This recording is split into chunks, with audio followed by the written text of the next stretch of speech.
안녕하세요. 40대 후반의 매우 씩씩한 여성입니다. 자식 자랑은 팔불출이라고 하지만 저는 오늘 제 자식 자랑 좀 하겠습니다.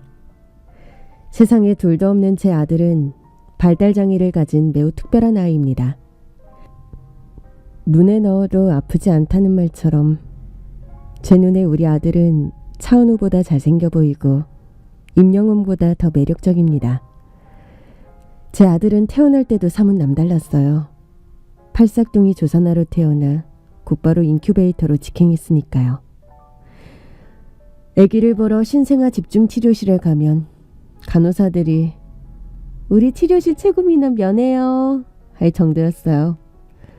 어머님, 아기가 이렇게 콧날이 우뚝하고 눈이 큰 애는 저희도 처음 봐요. 너무 사랑스럽네요. 간호사들의 칭찬을 들었습니다.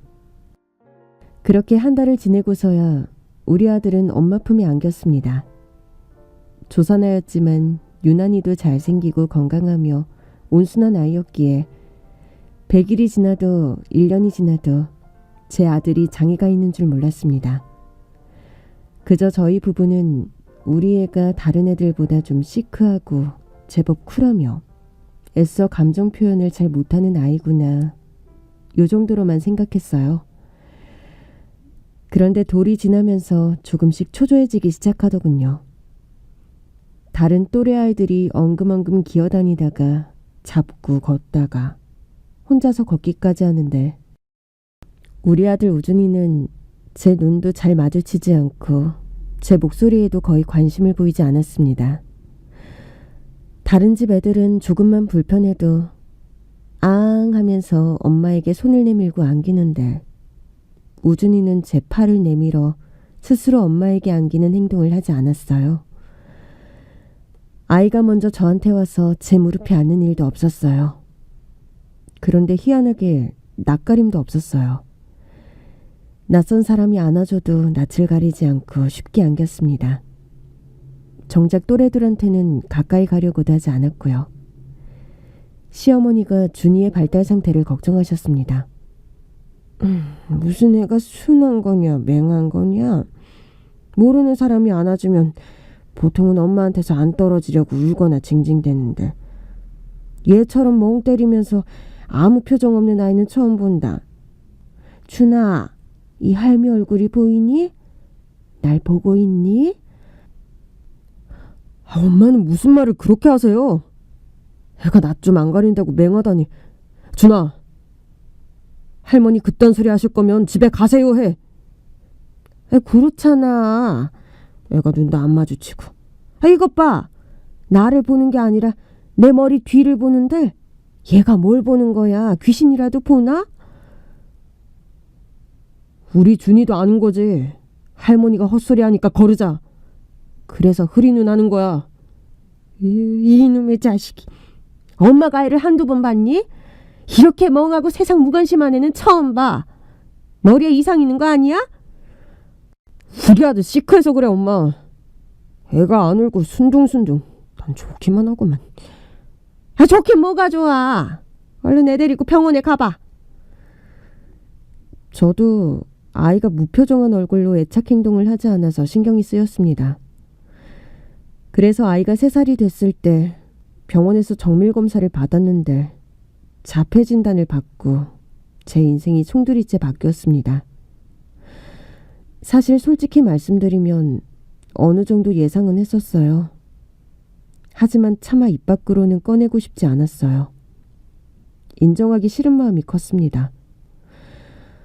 어쩌면 무서웠는지도 몰라요. 자기 아이가 장애가 있다는 걸 상상해본 부모가 얼마나 되겠어요. 저 역시 그랬습니다. 그런데 공식적으로 자폐 판정과 발달장애 판정을 받고 관련 서류를 받아들었을 때는 더 이상 거부할 수가 없더군요. 하늘이 무너지는 기분이었습니다. 준이가 자폐아라는 판정에 시어머니와 남편이 제 탓을 하기 시작했습니다. 자폐 그거 유전 때문이잖아. 마치 시원찮아서 그런 거야. 대체 너는 뭘 하고 다녔길래 청상아를 낳지도 못해? 어머니, 유전적인 게 원인이라는 말이 부모에게 유전자를 물려받는다는 의미가 아니라 유전자가 정상 기능을 못해서 발생한다는 뜻이래요.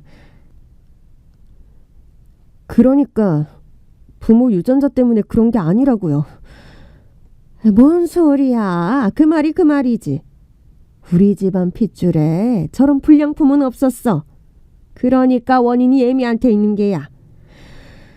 이래서 결혼 전에 건강진단서 떼우라고 해야 한다니까.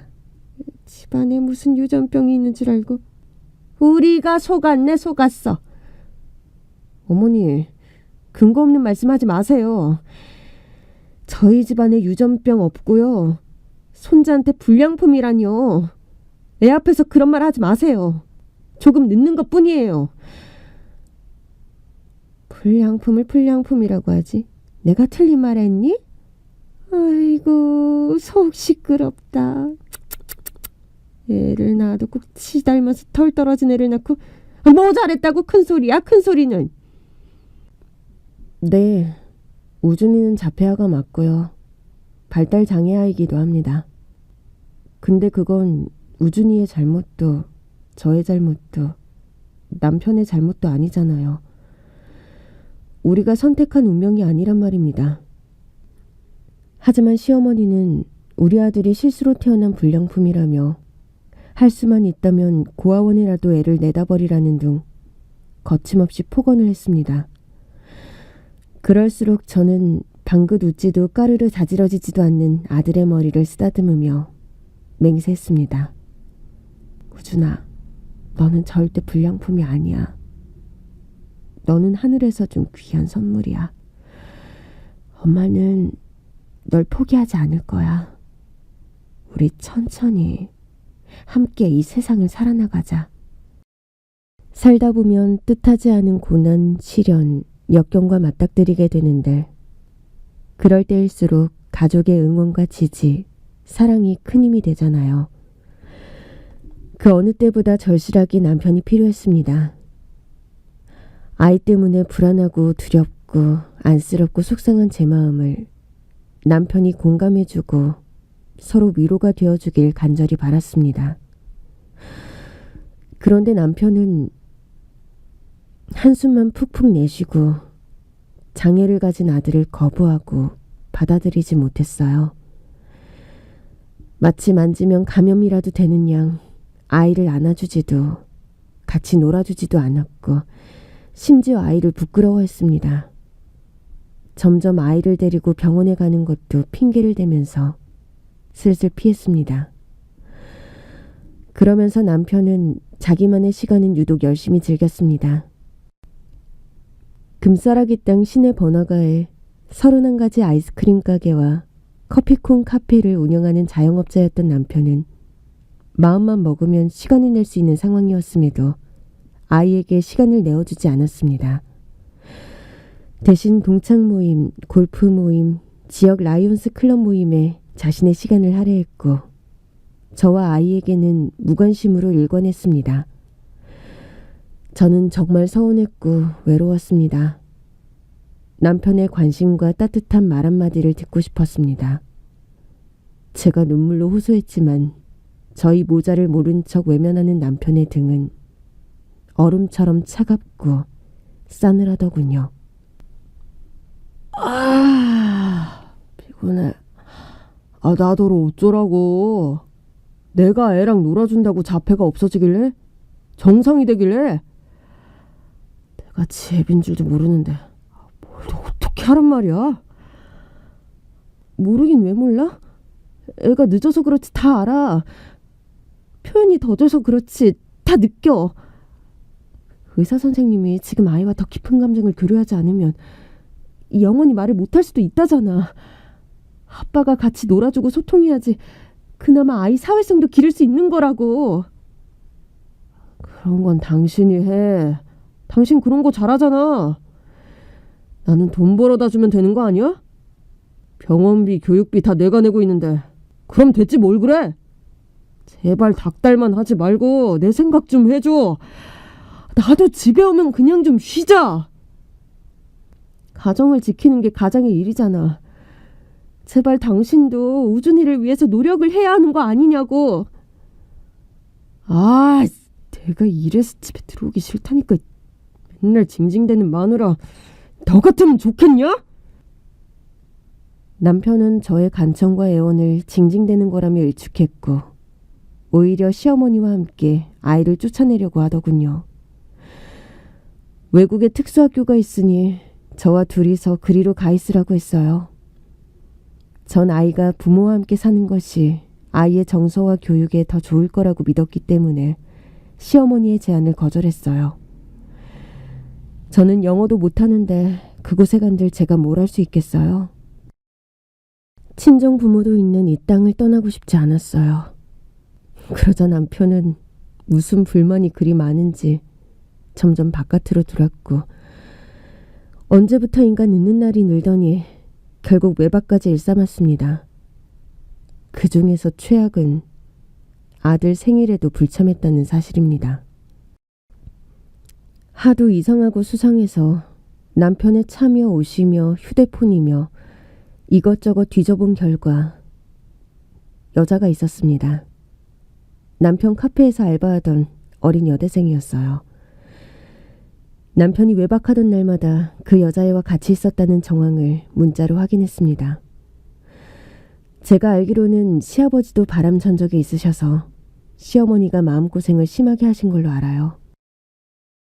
그래서 남편을 좀 혼내달라는 심정으로 득달같이 시어머니에게 달려가서 하소연을 해보았는데요.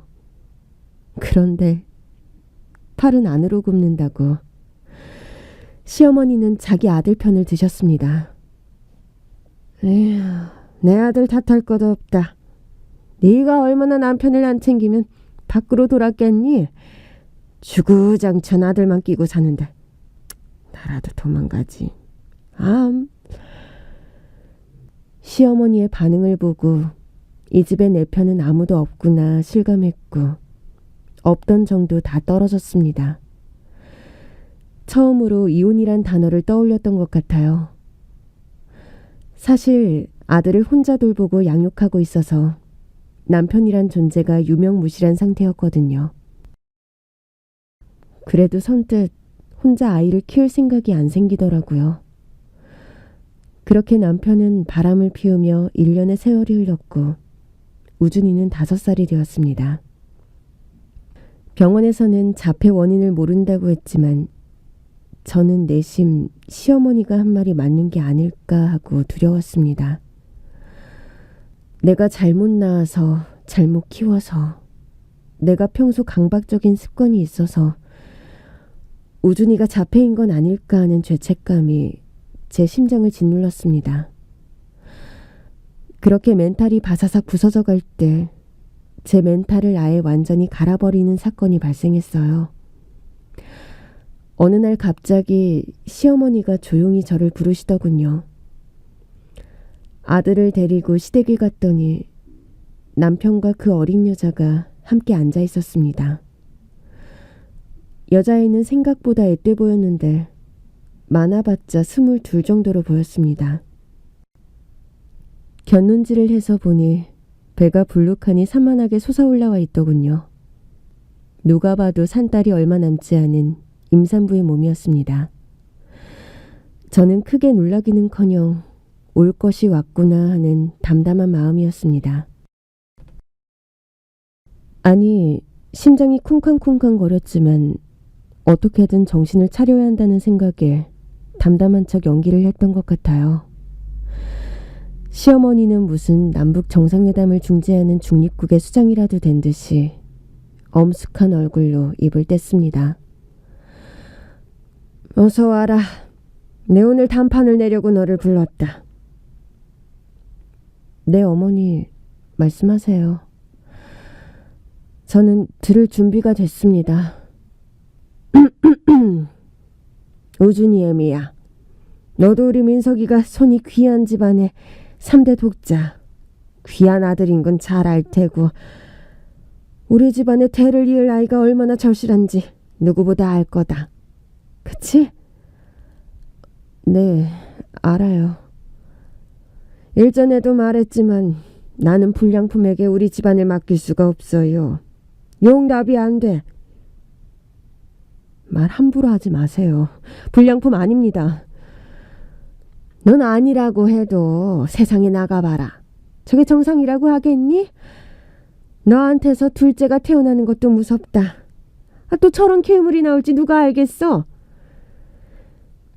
시어머니는 갑자기 조선시대 사대부 집안의 안주인에게 빙의 된 것처럼 당당하게 칠거지악을 입에 담았습니다. 시대가 어느 땐데 아직도 칠거지악이라니. 어이가 없었지만 시어머니에게도 저를 내쫓을 명분이 딱히 없었기 때문이겠죠. 자고로 아들을 낳지 못하는 게 아내가 내쫓기는 이유가 된다고 했다.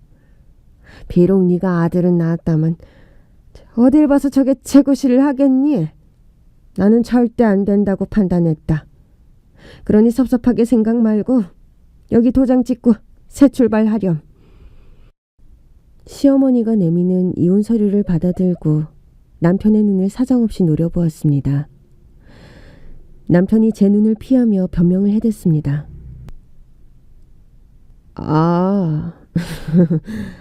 인생 한 번 살지 두 번 사는 거 아니잖아. 이왕 사는 거 나도 내가 하고 싶은 거 다 하고 살고 싶어. 난 눈치 보면서 하기 싫은데 억지로 사는 거 별로야. 너는 어떨지 모르겠지만 나는 정신병 있는 아들한테 발목 잡혀 살고 싶지 않다. 제가 날 보는 눈빛이 너무 깨름칙하고 싫고 겁나. 소름 돋아서 너무 싫어.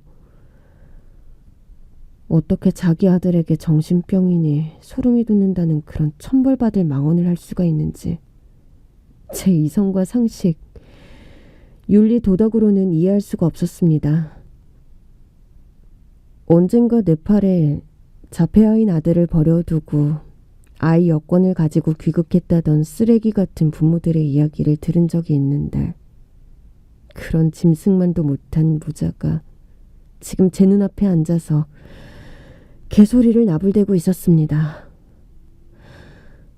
인간이기를 포기한 사람들의 뉴스를 보고 듣기도 했지만 막상 내가 겪게 될 줄은 몰랐네요. 현타가 왔어요. 이런 쓰레기들과 말도 섞기 싫다는 생각이 들었고 바람이라는 것도 한 번이 어렵지 그 다음부터는 쉽다고 하잖아요. 나중에는 바람에 무감각해질 게 뻔하고요. 앞으로 살아가는 동안 우준이를 키우면서 얼마나 많은 일들이 있을 텐데 그 긴 시간들을 남편 바람기 때문에 속 썩으면서 살 이유는 없다고 결단을 내렸습니다. 어머니가 원하시던 좋은 밭을 구하셨으니 앞으로 자식 농사 원하는 대로 많이 지으세요. 제가 봤을 땐 밭도 시도 속빈 강정의 빛 좋은 개살구 같지만 유유상종이라고 했으니 세 사람 찰떡같이 잘 어울리네요. 저도 사실 이런 집안 호적에 내 이름과 아들 이름을 올린다는 게 너무 수치스럽고 창피해요. 어머니 제안 수락할 테니까 제 요구도 들어주세요. 제가 이혼 도장 찍는 대신 우준이 양육비 그리고 위자료 아낌없이 주셔야 해요. 시어머니와 남편은 제가 이혼은 절대 안 된다고 울며불며 매달릴 줄 알았는지 저의 냉정한 반응에 흠칫 놀라는 기색이 역력했습니다. 그래. 너가 이혼만 해준다면야 이혼 위자료에 양육비까지 섭섭치 않게 챙겨주마. 얼마 주실 건데요? 얘 좀 봐. 얘가 돈독이 올랐네. 내일 모레 변호사 사무실에서 만나서 정리하자꾸나. 제발 저 아이 좀 내 눈에 안 띄게 치워. 우준이는 반복 활동을 좋아해서 방문을 열었다 닫았다를 수차례 반복하고 있었어요. 마음 같아서는 저들이 건네는 돈 따위 한 푼도 안 받고 싶었지만 그건 저들한테 오히려 이익이라는 걸 알았기에 시어머니가 제안하는 모든 것을 받아내기로 마음먹었습니다. 발달장애와 바우처 지원금만으로는 우준이를 양육하는 데 턱없이 모자라기 때문입니다. 방문을 열고 닫으며 노는 우준이를 데리고 나가려는데 어린 여자애는 뭐가 좋은지 연신 해실해실 쳐웃고 앉아있대요. 부하가 치밀어서 저도 모르게 한마디 쏘아주었습니다. 뭐가 그렇게 좋아요? 남의 가정 파탄내니까 웃음이 나와요? 남의 집 아들 쫓아내니까 행복해요? 아직 대학도 졸업 안 한 것 같은데 정신 똑바로 차려요. 만삭의 여자애는 남편의 팔을 잡고 몸을 기울이면서 교태 어린 투정을 부렸습니다. 오빠, 저 아줌마 무서워. 저희는 더 무섭고. 오빠, 태교에 안 좋을 것 같아. 우리 아기 눈 감아, 얼른! 하면서 남편이 오른손으로 그 여자의 눈을 가려주었습니다. 쌍으로 꼴값을 떨더군요. 어린애 협박하지 말고 볼일 다 봤으면 이만 꺼져줄래? 그래, 꺼져줄게. 얼마나 잘 사는지 두고 보자. 어린 여자애는 눈에 뵈는 게 없으니 용기가 생겼는지 한마디를 하더군요. 아줌마, 꺼지세요. 아, 저 아이는 남편과 똑같은 수준의 아이구나 싶었습니다. 저런 걸 천생연분이라고 하겠죠? 인성 쓰레기들의 결합. 그 쓰레기들 사이에서 태어날 아기가 어떻게 자랄지 눈에 선했습니다. 그렇게 저는 이혼 위자료와 양육비 명목으로 매달 300만 원을 받기로 하고 이혼 도장을 찍어주었습니다. 이혼을 하고 혼자가 된 저는 자폐아를 위한 특수학교가 있는 지역으로 이사를 갔어요. 반복되는 일상에 작은 변화만 생겨도 민감하게 반응하는 유준이가 새로운 환경에 적응하기까지 꽤 힘들었습니다. 자폐아를 위한 특수학교 원장님이 자폐증은 치료될 수 있다고 자신 있게 말씀하셔서 저는 지푸라기라도 잡는 심정으로 아이 발달에 뭐가 좋은지 같이 공부하고 양육 환경을 만드는데 최선을 다했습니다. 제가 이혼하고 우준이를 키우는 걸 알고는 저만 그런 게 아니라 대체로 부부 갈등의 요인이 된다고 말씀해 주셔서 그나마 위안이 됐습니다. 자폐 성향이 있다고 진단을 받게 되면 서로의 탓을 하며 부부간의 갈등이 생기기 마련인데요. 그건 엄마 탓도 아니고 아빠 탓도 아니에요. 부부가 잘 이야기하면 좋겠지만 꼭 부부가 아니라도 가족들이 아이를 위해서 충분히 놀아주고 소통할 수 있게끔 해주면 아이는 분명 계속적으로 좋아질 수 있습니다. 그럼 제가 우준이를 더 안아주고 더 많이 대화한다면 언젠가는 우준이가 다른 사람들과 이야기하고 소통하는 날이 올까요? 아이, 그럼요. 실제로 그런 경우를 제가 많이 봤으니까요. 우준이 어머니도 희망을 잃지 마세요. 물론 그런 긍정적인 변화가 자폐아의 10% 정도에 불과하다고 했지만 그래도 끊임없는 부모의 관심과 소통이 아이가 혼자만의 세상에서 고립되지 않도록 하는데 도움이 될 거라고 하셨어요. 저는 그 말에 힘을 얻었고 아이가 혼자만의 세계에 빠져 있으면 부지런히 이런저런 이야기를 걸어주고 소통하려고 애썼습니다. 우준아, 뭘 보고 있니? 나뭇잎 보고 있니? 5월의 햇살을 받아서 참 반짝반짝 빛난다. 그치? 라일락 꽃향기도 나는데 느껴지니? 우준아, 맘마 먹자, 맘마. 엄마가 우준이를 위해서 몸에 좋은 걸로 갈았죠. 아... 여전히 아이는 제 눈을 맞추지 않았지만 저는 무너지지 않겠다고 다짐했습니다. 제가 준이에게 늘 해주던 말이 있습니다. 엄마가 널 절대 포기하지 않을 거야. 조금 느려도 괜찮아. 그러니까 엄마랑 평생 걷자. 우리 같이 걸어가자꾸나. 그나마 이혼하고 양육비를 보내주던 1, 2년은 오롯이 아이에게 집중할 수 있었어요. 그런데 한 달, 두 달 양육비를 넣어주지 않더군요.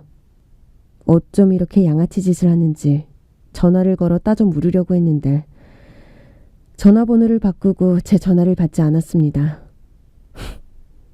네가 이런 식으로 나온다고? 그럼 내가 찾아가 주지. 하면서 남편의 카페로 찾아갔어요. 갈 때마다 알바생들이 사장님은 자리에 안 계세요. 해외여행 가셨어요? 하더군요. 남편과 시어머니는 이 핑계 저 핑계 대면서 만나주지 않았습니다. 우준이를 두고 일을 할 형편이 못 돼서 저는 친정 부모님께 사정을 말씀드리고 도움을 요청했습니다. 때마침 초등학교를 명퇴하신 친정아버지와 어머니가 이사를 오셔서 함께 살았습니다. 친정 부모님이 안 계셨다면 그 시간들을 어떻게 극복했을지 상상이 되지 않아요. 저희 부모님은 우준이의 좋은 친구가 되어주었습니다. 우준이는 주변에 누가 있든 간에 눈도 쳐다보지 않는 아이였는데 가족들의 따뜻한 돌봄으로 점점 변하기 시작했습니다. 특수학교에도 입학한 우준이는 매주 4일 6시간씩 비슷한 증상이 있는 또래 아이 2~3명과 함께 놀이, 음악, 미술, 행동, 언어 수업을 받았습니다. 눈이 오면 눈썰매를 타고 놀고 불을 피워 군고구마도 먹고 강아지, 말, 닭 냄새도 맡고 만져도 보고 그러면서 1년 만에 우준이의 행동이 눈에 띄게 좋아졌습니다. 문제 행동은 줄고 언어, 인지, 신체 기능 모두 좋아졌어요. 우준이는 여전히 반복 활동을 좋아했고 공룡이나 자동차를 줄 세우면서 노는 걸 특히 좋아했어요. 놀이를 방해하면 우준이가 심하게 스트레스를 받아서 그냥 하고 싶은 대로 놔뒀습니다. 하지만 놀이터에 나가거나 공원에 산책을 할 때 친정 부모님과 저는 우준이에게 끊임없이 이야기를 하면서 아이의 사회성을 기르기 위해 최선을 다했습니다. 그렇게 우준이는 특수학교에서 3년 정도 치료를 받고 초등학교는 1년 유예해서 9살에 입학했습니다. 처음 입학하려고 알아본 초등학교 교장이 우준이를 보지도 않고 서류만 보고서 이러더군요. 저희 학교는 자폐성 장애인을 받을 수가 없습니다. 아이가 돌발 행동을 할 수 있어서 어렵겠네요. 아이가 치료를 해서 언어적으로 소통하는데 전혀 문제가 없습니다. 우리 애와 이야기를 해보시면 아실 거예요. 제발 일반 학교에 다닐 수 있도록 허가해 주세요. 교장은 더 이상 말할 가치도 없다는 표정으로 고개를 절레절레 가로저었습니다. 특수학교 선생님의 소개로 우준이를 받아주는 초등학교를 찾아갔습니다.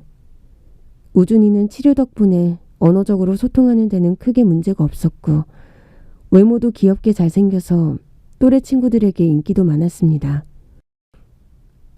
전 남편이라는 사람은 여전히 양육비를 보내지 않았고 저는 우준이가 학교에 가 있는 동안 할 수 있는 편의점 알바나 식당 설거지를 하면서 생활비를 벌었습니다.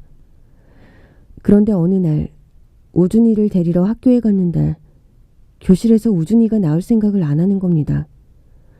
제가 우준이 교실로 찾아갔는데 담임 선생님이 우준이에게 무슨 시험지 같은 것을 풀게 하고 계시다가 저를 발견하고는 교실로 잠시 들어와 달라며 부르시더군요. 우리 애가 혹시 돌발 행동을 했나 싶어서 조마조마하는 마음으로 선생님 책상 앞에 있는 의자로 가서 앉았습니다. 선생님, 무슨 일이에요? 우준이가 안 나와서. 어머니, 우준이가 엄청난 재능을 갖고 있는데 아셨어요? 무슨 말씀이신지 잘... 제가 보기엔 수학에 남다른 재능이 있는 것 같아요. 예? 설마요. 사실 우준이는 4살 때부터 글을 읽었고 몇 시간씩 가만히 앉아서 조각 1000개짜리 그림 퍼즐을 다 맞추었습니다. 크레파스를 빛 스펙트럼대로 나열하는 걸 좋아했고 빛과 소리를 쫓아 홀로 몰두하는 것도 자주 했어요. 차량 번호판을 가지고 암산할 정도로 숫자에 흥미가 많기는 했습니다. 보통 아이라면 아이고 우리 아들이 똑똑해서 암산도 잘하고 집중력도 좋다라고 생각했겠지만 이런 특성이야말로 자폐 증상이라고 하길래 그렇구나. 자폐라서 그렇구나 하고 말았죠. 그런데 그게 아니었어요. 어머니도 아시다시피 우준이가 아주 특별하잖아요. 저도 우준이 같은 학생은 처음 봐요. 네. 지금은 자폐 성향이 많이 줄었다고 여겼는데 아닌가요? 자폐 성향에 관한 말이 아니에요. 우준이는 학교에서도 글씨도 제일 예쁘게 잘 쓰는 아이고요. 친구들한테 인기도 굉장히 많습니다. 정말요? 고맙습니다. 고맙습니다. 그리고 수학 천재 같아요. 지금 고학년 수학 시험지를 풀게 했는데 수식을 쓰지도 않고 술술 풀고 있어요.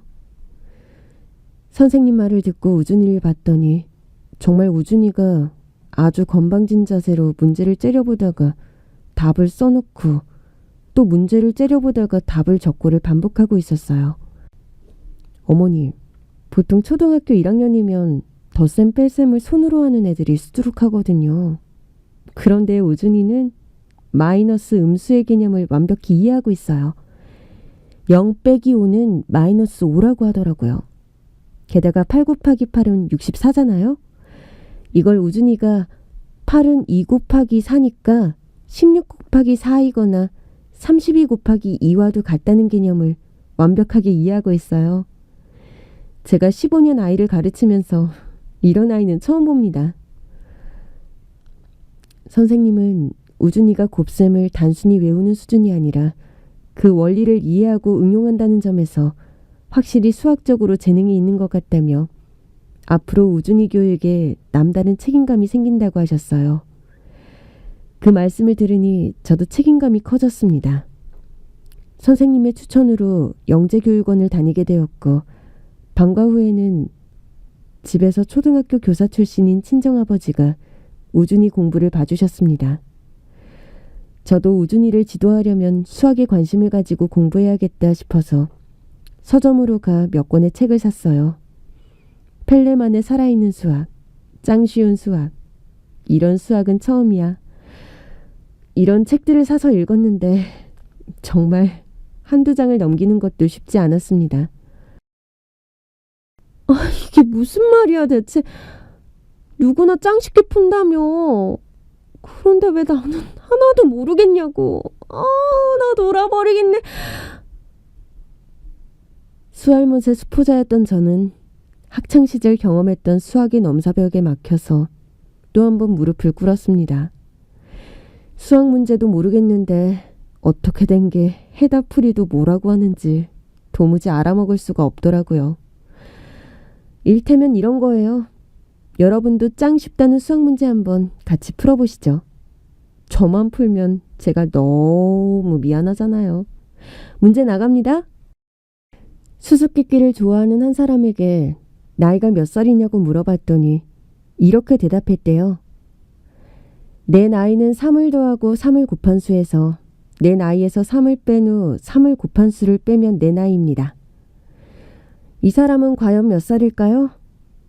아시겠나요? 저는 정말 문제조차 이해가 되지 않았는데요. 해답풀이는 이렇게 되어 있더라고요. 3의 제곱년이 지나면 그의 나이는 지금보다 9년이 더 많다. 그리고 3의 제곱년 전에 그는 지금보다 9년이 어리다. 둘의 차이는 9 더하기 9, 즉 18년이다. 이것을 1차 방정식을 이용해서 풀면 간단하게 풀 수 있다고 하는데 3 곱하기 3 곱하기 마이너스 3 곱하기 마이너스 3은? 이걸 풀면 간단하대요. 뭐가 간단하죠? 풀이는 생략하겠습니다. 도무지 제 머리가 이해를 못해서 그런 건 아니고 시간 관계상 생략할게요. 아무튼 답은 18살이래요. 혹시 정답을 맞추신 분 계실까요? 맞추셨다면 당신은 분명 수학 영재 아니면 천재이실 거예요. 인정! 훌륭하십니다. 당신의 수학적 재능에 박수를 보냅니다. 아무튼 흥미로운 문제가 더 많지만 저처럼 숫자만 봐도 경기를 하는 분들이 계실지 모르니 이쯤에서 그만하겠습니다. 하여튼 쉽다는 말에 속아서 구입한 책들을 한 장도 못 넘기고 처박아 두었는데 우준이가 이걸 꺼내서 재미있게 읽고 문제를 풀고 있더라고요. 엄마, 너무 재미있어요. 하면서요. 그제야 저는 처음으로 제 아들의 비범함을 깨달았습니다. 이 아이는 천재다. 수학 천재. 이때부터 저는 부지런히 우준이가 흥미를 가질 법한 수학책들을 구해 선물해 주었습니다. 우준이는 다양한 수학 공식이 수록되어 있는 책을 빠르게 훑어보고는 자신만의 방법으로 공식을 만들어내기도 했습니다. 우준이가 만든 공식이 원래 공식과 완전히 동일하다는 것을 나중에 알게 되었지만 자신만의 방식으로 공식을 만들어내는 것은 우준이에게 큰 자신감을 안겨주었습니다. 우준이 담임선생님은 카이스트의 교수님을 소개해 주셨고 그분이 우준이의 수학적 재능을 제대로 발휘하도록 이끌어주는 멘토이자 지도교수가 되어주셨습니다. 우준이는 각종 수학 캠프와 수학대회에 참가해서 다른 수학적 재능을 가진 언니 오빠들과 아이디어를 공유하면서 하루하루가 다르게 성장해 나갔습니다. 선행을 한 적이 없는데도 성적이 좋았어요. 우준이는 책을 보면 그냥 사진 찍는 것처럼 기억한다고 하더라고요. 과학고등학교에 들어가서도 늘 전교 1등, 수학시험 100점을 못 맞은 적이 한 번밖에 없어요. 장염으로 아파서 집중을 못했기 때문이래요. 수학 문제 앞에서는 실수도 안 하고 싸가지 없게 식도 안 쓰고 암산으로 문제를 푸는 우준이는 공부만 잘하는 게 아니라 인성도 좋았어요. 학교 선생님과 문제풀이 대결을 할 때는 선생님을 위해 우준이는 암산으로만 풀고 선생님은 노트에 수식을 써가면서 풀었어요. 어른인 선생님이 아니라 제자인 우준이가 핸디캡을 자처했다고 하더라고요. 그렇게 해서 선생님을 이기게 해주는 착한 아이였어요. 학교 선생님이 너한테 더 가르칠 게 없다고 했지만 우준이는 그래도 선생님 말씀 듣다 보면 한두 개는 깨닫는 게 있어요. 학교 다니는 것도 재미있고요. 라고 해서 선생님의 자존심에 스크래치가 갔다고 무스갯소리를 하셨어요. 그렇게 우준이가 카이스트 공대에 납치당하다시피 입학을 했고 대학 2학년 때 세계 국제수학 올림피아드에서 당당히 1등을 차지했습니다. 금메달과 최고 득점자상을 수상하자 미국 하버드 대학교와 프린스턴 대학교, 각종 유명 기업에서 후원을 하겠다고 난리가 났습니다. 수학을 사랑하고 올림피아드에서 좋은 성적을 거두게 되면서 우준이는 뉴스 인터뷰도 하고 신문에 기사까지 났습니다. 우준이 유명세에 저까지 인터뷰를 하게 돼서 얼마나 민망했는지 몰라요. 자폐 스펙트럼 장애인을 수학 천재로 키운 장한 어머니라고 칭송하는데 우준이가 특별해서 그런 거지 제가 뭘 한 게 있나요? 그저 부끄러울 따름이었습니다. 우준이가 자폐라는 진단을 받았을 때만 해도 내가 우준이보다 먼저 죽으면 어떡하지? 걱정과 불안에 눈앞이 캄캄했었는데 쓸데없는 걱정이었습니다. 우리 아들은 내가 생각했던 것보다 더 잘 자라주었으니까요. 우준이가 처음 다녔던 자폐아를 위한 특수학교 원장님, 우준이의 수학적 재능을 발견해 주신 초등학교 선생님, 우준이가 학문적 성취를 이룰 수 있도록 지도해 주신 카이스트 대학 교수님, 그리고 자폐라는 고립의 세계에서 수많은 소통으로 이끌어내 주신 저희 친정 부모님, 지금의 값진 열매를 맺기까지 수고해 주신 많은 분들에게 감사의 전화를 드렸고 축하의 인사를 주고받으며 너무나 행복했습니다. 문득 친정엄마가 그러시는 거예요. 예, 유튜브가 대세라고 해도 공중파 뉴스가 대단하긴 하더라. 뉴스 한번 나갔다고 세상에 내 돈 떼먹고 이사간 영심이 엄마까지 전화가 왔더라고. 사돈의 팔촌까지 다 연락 올 기세야. 우준이 옆에 내가 괜히 서 있었나 봐. 내 얼굴 알아보고 전화했지? 아휴 참, 인터뷰 안 한다고 했는데 꼭 엄마 인터뷰 받아야 한다고 해서 민망하게. 지금 우준이를 누가 만들었는데. 엄마 인터뷰하는 건 당연하지. 우리 딸 만세다. 우리 손자는 만만세고. 엄마, 나 문득 소름 돋았어. 왜? 뭐 때문에? 갱년기냐? 뭔 일이야? 아니야. 엄마 정말 고마워. 엄마 아빠 아니었으면 우준이를 어떻게 나 혼자 케어했겠어? 너무너무 고맙습니다. 네가 고생이 많았지. 장하다 내 딸. 내 딸이지만 정말 정말 훌륭해.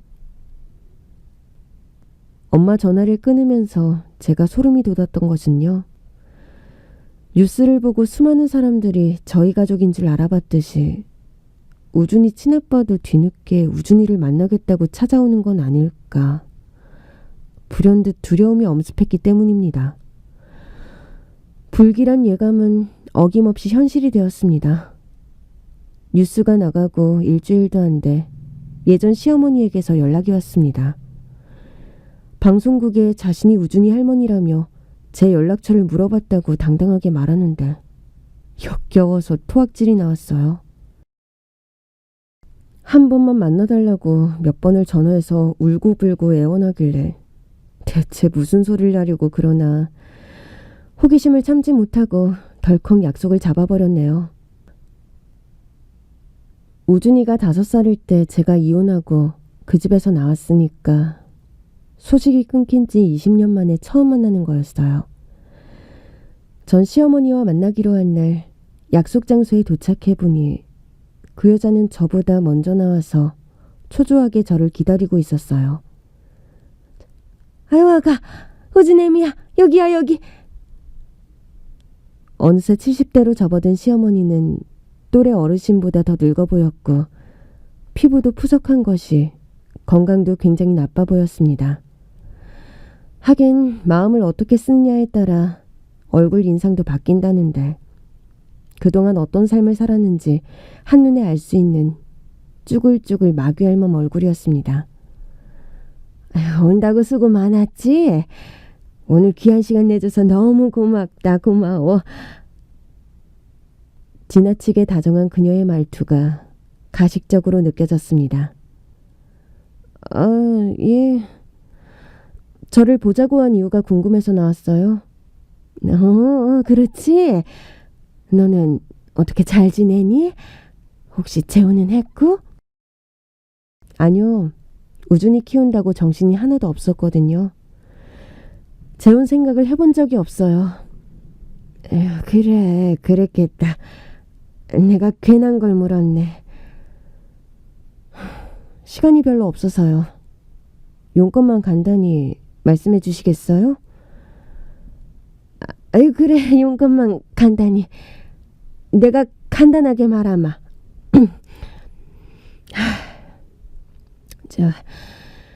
우준이 애비 이혼한 건 알고 있니?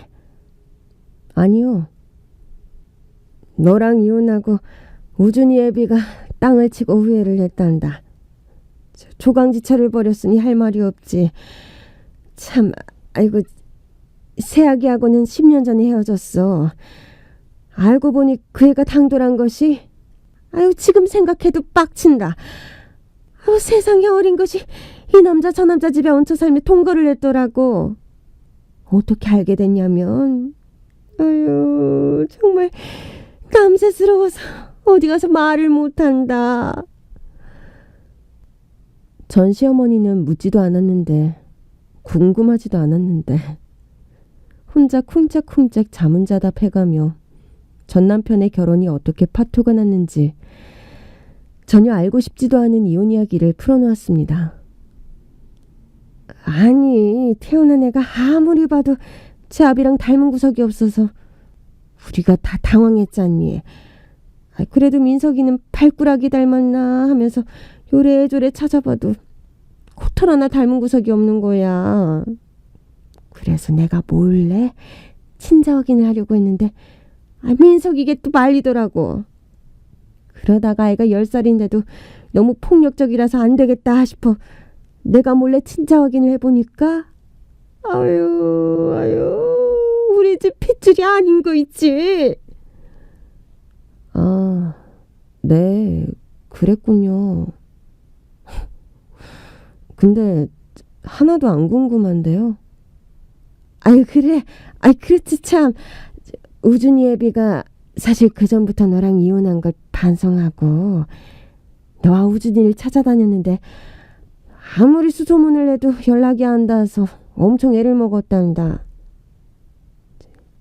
왜? 얼굴 표정이 왜 그리 떨떠름하냐? 내 말이 거짓말 같으냐? 아니야, 진짜야. 우리가 우준이를 얼마나 찾았는지 몰라. 너는 우준이 애비가 어디서 뭐라고 사는지 안 궁금하니? 뭐 제가 알아야 할까요? 제 대답은 듣지도 않는지 아니면 최근 몇 년 동안 대화를 해본 적이 없었는지 쉴 새 없이 구구절절 말을 이어갔습니다. 새아기는 방탕하고 행실이 불량하지. 아직 키우고 있는 애는 치가 아닌데 맨날 사고만 치고 다니지. 손해배상으로 가게 하나를 날렸을 정도야. 얼마나 속이 상했는지. 허구날 술만 푸더니 결국 알코올 중독에 빠져서 지금은 정신병원에 있단다. 불쌍하고 가여운 내 새끼. 알고 보니 그년이 우리 애를 꼬드겨서 카페까지 지명이로 해놨더라고. 무질지 못해서 당한 거야. 그년한테 남의 애를 기른 정신적 피해 보상은 못해줄 망정 우리 집안 재산을 야금야금 못 익혀서는 도망을 가버렸잖니. 아이고 뒷골이야. 전 시어머니는 친자 불을치 이혼 소송을 내서 그동안 지원했던 교육비와 생활비, 위자료를 받으려고 했지만 그 여자는 정작 하늘로 솟았는지 땅으로 꺼졌는지 해외로 튀었는지 콧배기도 찾아볼 수 없었다고 합니다. 게다가 비록 남의 핏줄이긴 하지만 10년을 기른 아이는 어릴 때부터 사고를 수없이 치고 다니더니 결국 사람까지 죽여서 무기징역을 살고 있다고 합니다. 내 팔자가 나빠서 말년에 이렇게 험한 꼴을 다 본다. 예, 그런 넋두리 하시려고 절 보자고 하신 거예요? 아니지. 아가, 내가 얼마 전에 뉴스를 봤는데 뒤가 나오지 뭐냐. 그 아이 우준이 맞지? 내 손자. 그치? 마치 먹잇감을 발견한 호랑이처럼 갑자기 눈을 반짝 빛내며 마귀 할멈이 혀를 놀렸습니다. 저 국제 머시기 수학 올림픽? 영재들이 대결하는 그런 거라며? 내 그럴 줄 알았다. 얼굴 잘생기고 키 크고 머리까지 좋은 게 딱 우리 집 핏줄이더라고. 저는 뭘 잘못 들었나 싶어서 귀를 후비면서 되물었습니다. 예? 그 여자는 지가 말하고도 민망했는지 한눈에 알아봤단다. 우준이 내 하나밖에 없는 손주. 저도 모르게 썩은 미소가 지어졌고 시어머니는 제 썩소를 보자마자 무릎을 꿇고 두 손을 모아서 저에게 간청을 하더군요. 애미야, 내가 잘못했다. 용서해줘. 이렇게 빌게. 내 손주 우준이가 보고 싶구나. 제발 만나게 해주렴. 이러지 마세요. 유교를 사랑하시는 분이 장유유서를 무시하셔서 될 일인가요? 저를 엿먹이고 싶으신 거죠? 아니다. 우준이 애미야. 딱 한 번만 만나게 해주면 안 되겠니? 나도 살 날이 얼마 남지 않아서 그래. 세상 다 산 불쌍한 표정으로 저에게 매달리며 애원을 하더군요. 그런다고 제 마음이 봄눈 녹듯 녹지는 않죠. 아직도 당신이 한 말을 못 잊고 살아요. 제 입에 올리고 싶지 않지만 당신의 과거를 떠올리게 하려면 어쩔 수 없네요. 저는 심호흡을 하고 평생 가슴에 상처로 남아있던 단어를 꺼냈습니다. 이제 와서 불량품을 왜 만나시려고요? 덜 떨어진 병신이라고 얼른 안 보이는 곳으로 치워달라고 하셨는데 이제 다 까먹으셨나 봐요. 그건 내가 잘못했어. 저한테도 모욕을 주셨죠? 그놈의 밭이 문제라고. 우리 집안 유전자 때문에 불량품을 생산했다고. 저더러 썩 꺼지라고 하셨잖아요. 내가? 그랬어. 아이고, 이놈의 주둥아리를. 그 여자가 자기 입을 손바닥으로 매섭게 찰싹찰싹 때렸습니다. 이놈의 주둥아리 유자를 내말. 아유!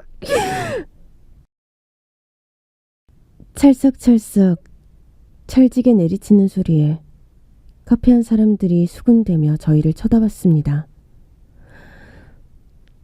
이혼하고 우준이랑 단둘이 살 때 우준이가 얼마나 심심하고 외로웠는지 집 앞 놀이터에 앉아있는 새들을 향해 힘없이 이러더군요.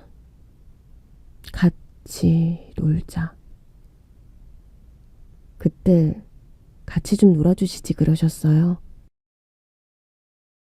우준이가 가장 필요로 할 때는 병신이라고 내쫓고 이제 득이 될 추억천재라고 하니까 할머니 지분을 주장하시는 건가요? 진작에 있을 때 잘하지 그러셨어요. 그랬다면 국제수학올림피아드 우승자 정우준의 할머니로 세상 다 가진 기분을 누리고 사실 텐데. 자업자득이죠. 뭐 누굴 탓하겠습니까? 저는 더 할 말도 들을 말도 없는 것 같으니 일어날게요. 저는 그 자리를 박차고 일어나서 나오려다 말고 그 여자에게 한마디를 더 쏘아붙였습니다. 참, 꼴랑 2년 양육비 주신 걸로 우리 아들 집은 주장하려고 하지 마세요. 자동이체가 안 돼서 찾아갔을 때 만나주지도 않고 연락도 안 되더니 무슨 염치로 날 찾아왔는지 모르겠네요. 나이 들면 다 이렇게 뻔뻔한가 싶고. 당신처럼 늙고 싶지 않아요. 우준이 근처 찾아가기라도 하면 제가 어떤 방법을 다 동원해서 차단할 테니 아예 꿈도 꾸지 마세요. 저는 제 목에 칼이 들어와도 절대로 우준이와 그들을 만나게 하지 않을 거예요. 우준이는 미국 하버드 대학교 대학원에서 공부를 계속할 계획입니다. 물리학과 수학, 컴퓨터 과학 분야에서 다양한 연구를 수행하며 특히 장애인들이 수학 및 과학을 배우고 연구할 수 있는 방법을 탐구하고 이를 위한 자료와 자원을 제공하는 데 힘쓸 거라고 하네요. 제 아들의 업적과 열정이 다른 장애인들에게 용기와 영감을 줄 수 있으면 좋겠습니다. 얼마 전 자폐를 가진 천재 변호사에 관한 드라마가 인기였잖아요. 그 드라마 덕분에 자폐의 정확한 진단명은 자폐 스펙트럼 장애이고 스펙트럼이란 단어에서 알 수 있듯 자폐인은 천차만별이란 것을 알리는 계기가 되어서 저는 반갑고 좋았습니다. 자폐라고 모두가 다 드라마나 영화에서 그려져 왔던 모습은 아니에요. 우준이처럼 사회성은 없지만 재능은 비상한 자폐 스펙트럼을 가진 아이가 있는가 하면 비범한 재능 없이 학교 성적이 좋지 않은 자폐 스펙트럼 아이도 있을 거예요. 내 아이가 천재가 아니라고 실망할 필요가 없다는 말씀입니다. 자폐 스펙트럼 장애는 병에 걸린 것이 아닙니다. 그래서 정확한 치료액도 없습니다. 그러나 자폐 진단을 받았던 저희 아이는 매우 건강했습니다. 부모가 시간이 안 돼 아이와 놀아주지 못한다고 자책하지 마세요. 아이는 느리지만 분명 조금씩 성장해 가니까 저와 같은 시간을 보낼 부모님들이 부디 용기와 희망을 잃지 마시길 바랍니다.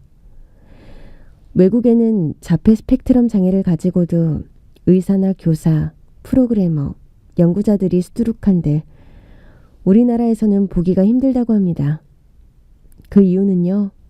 자폐를 가진 사람이 대한민국 일반 학교에 진학하면 그 순간부터 아이들의 괴롭힘과 학교 폭력의 그림자에서 벗어나기가 쉽지 않아요. 중고교 시절에 힘들어도 미래를 위해 일반 학교에 남을지 아니면 특수학교나 특수학급으로 갈지 갈림길에 서는데 대부분은 특수학교를 선택합니다. 자폐성 장애가 있는데도 장애인 등록을 하지 않는 분도 많고요. 자폐 스펙트럼 장애아의 부모가 노력하는 만큼이라도 아이들이 우리 사회의 구성원으로 소속감을 느끼고 살아갈 수 있기를 여러분의 관심과 사회적 공감이 이루어지면 좋겠습니다. 제 아들 자랑한다면서 구구절절 말이 많았네요. 끝까지 들어주셔서 고맙습니다. 모두 행복하세요.